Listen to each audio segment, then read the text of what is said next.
Hi there, and welcome to part 4 of Coronavirus Small Business Success Strategies.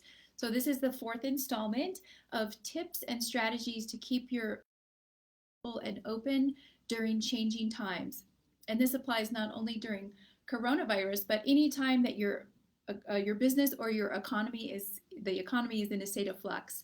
So today we're going to go over 4 points. The first one being be strategic about cutting costs. And I've talked about this in previous episodes of this series, but it's really about being lean and mean and being brutal about cutting costs, looking at the small costs, the big costs, the recurring costs.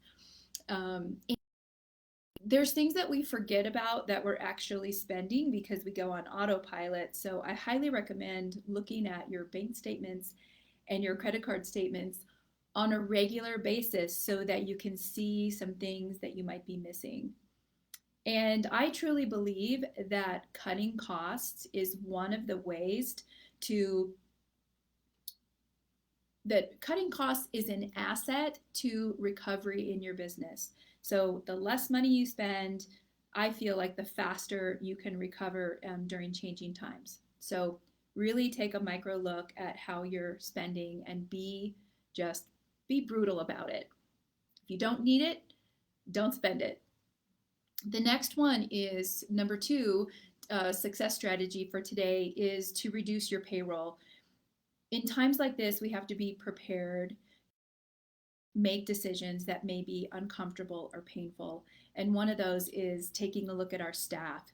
So, unfortunately, this may include laying off staff, terminating staff, or potentially drastically reducing their hours. And I understand, as we all do, that in small businesses, our staff members can be like family. In fact, they may actually be family. And you know a lot about their personal lives and what's going on. But this is a time to, payroll is a huge cost. So reducing that. And there may be little or no sales or a lot less sales. So you're not going to need as much people. So my recommendation is to keep the staff that's the most productive and necessary to the course of running your business. So taking a look at that and then laying off the less essential staff members, terminating those that are not productive or that you've had issues with in the past. Perhaps you're unhappy with their attitude or the way that they're showing up at work that you're most likely planning on bringing back later on. Be sure that you have their current phone number and email address so that you can reach out to them and get back to your full staff or the way that your staff is going to look like going forward. This is another tip is be sure to secure your information. So secure your business and all the information. Change passwords, block access to financial information and customer data.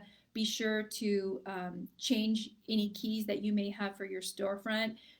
Employees are great, but in times like this, especially if they're disgruntled for being laid off or terminated, it's important for you to protect your business, protect your information, and to protect yourself from any potential retaliation. I know we don't like to think about those things, but it's a reality.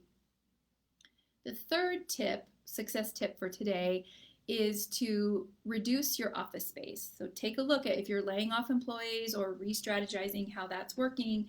This is a great opportunity for you to take a look at how much office space do I really need? And you can take a look at your lease and talk to your landlord and see if there's the way that you can get an early out or reduce the amount. You can have some of your workers do their job from home. I know there are large companies now, national and international companies, that are closing office spaces and setting up their staff with the technology that they need to work from home. And this is an overall major reduction in those monthly costs when it comes to rent. So you may be able to downsize or right size or even get rid of your office, your rentable space altogether. The next thing is to talk to vendors. So if you're a regular customer, talk to your vendors and see how they can help you up some reduced costs. And even in this time, customers are looking for different types of products than they were in the past. So you can ask if there are items that they can offer that your customers really need right now. I know in my town, there's a local restaurant that started making to go meals and even providing shopping items like toilet paper, paper towels, cleaning products that they didn't normally offer so that their loyal customers could actually come and pick up grocery orders and staples that they need, especially some of those other hard to get during the shelter in place. So it's about getting those vendors. If you're a long term and you're paying on time, you may be able to ask them if you can defer payment. This is also an opportunity that you can evaluate other vendors and see what other potential opportunities are out there as far as relationships. We can get really focused on the people that we've always been dealing with and may not know that there's better possibilities out there. So you could